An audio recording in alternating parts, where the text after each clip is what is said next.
మొత్తం జిల్లా వ్యాప్తంగా ఐడీ లిక్కర్ కానివ్వండి, అలాగే ఏదైతే తెలంగాణ నుంచి మద్యం అక్రమ రవాణా జరుగుతుందో వీటన్నిటి మీద కూడా ప్రత్యేకంగా ఈరోజు డ్రైవ్ నిర్వహించమని నిన్న ఉత్తర్వులు ఇవ్వడం జరిగింది. దానిలో భాగంగానే నిన్నటి నుంచి బోసెట్టి సాయిరాజు, సన్ ఆఫ్ జగ్గయ్య, ఏలూరు అనే అతని మీద నిఘా పెట్టడం జరిగింది.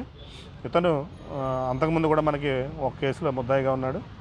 అతని మీద నిఘా పెట్టడం జరిగిందండి. ఈరోజు ఉదయం అతను రాబడిన ఖచ్చితమైన సమాచారం ప్రకారం తెలంగాణ నుంచి ఒక ఇండిగో కారులో అతను మద్యం తీసుకొస్తున్నాడని ఇన్ఫర్మేషన్ ప్రకారం నేను, మా ఎస్ఐ కిషోర్బాబు గారు, అలాగే మా సిబ్బంది అంతా కూడా మన తంగెళ్ళమూడి దగ్గర నాకాబందీ నిర్వహించడానికి వెళ్ళినప్పుడు అక్కడ ఈ కారుని ఆపి చెక్ చేయడం జరిగింది. ఆ చెక్ చేయడంలో అతను చాలా తెలివిగా ఏదైతే డీజిల్ ట్యాంక్ ఉంటుందో ఆ డీజిల్ ట్యాంక్లో మన ఏదైతే క్వార్టర్ బాటిల్స్ ఉన్నాయో అన్నింటినీ కూడా దాంట్లో ట్యాంక్లో పెట్టి పైకి కనబడకుండా అది డీజిల్ ట్యాంక్ మాదిరిగా మార్చేయడం జరిగింది.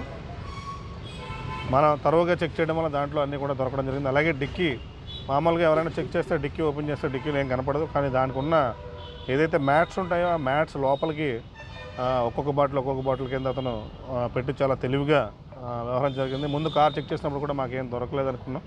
కానీ తరువుగా చెక్ చేసి ఆ డీజిల్ ట్యాంక్ అన్ని ఓపెన్ చేస్తే సుమారు 155 బాటిల్ ఓల్డ్ అడ్మిరల్ తెలంగాణ మధ్య క్వార్టర్ బాటిల్, అలాగే 4 రాయల్ స్టాక్ బాటిల్, అలాగే 4 మ్యాన్స్నోస్ ఫుల్ బాటిల్, టోటల్గా 163 బాటిళ్ళు మద్యం సీసాలని, సుమారు 50,000 విలువ చేసే మద్యం సీసాలని ఇక్కడ అమ్మడం స్వాధీనపరచుకోవడం జరిగింది. అలాగే ఇతని మీద ఇంకా కూడా మళ్ళీ ఎటువంటి నేరాలు చేయకుండా ఉండేందుకు గాను పై అధికారుల ఉత్తర్వు ప్రకారం షీట్ కూడా ఓపెన్ చేయడం జరుగుతూ ఉంది. ఇతనితో పాటు రెడ్డి హరినారాయణ అని చెప్పి ఇతను సహకరించిన అతను, అలాగే కారు ఏదైతే ఉందో అతను మెకానిక్గా పనిచేస్తాడు.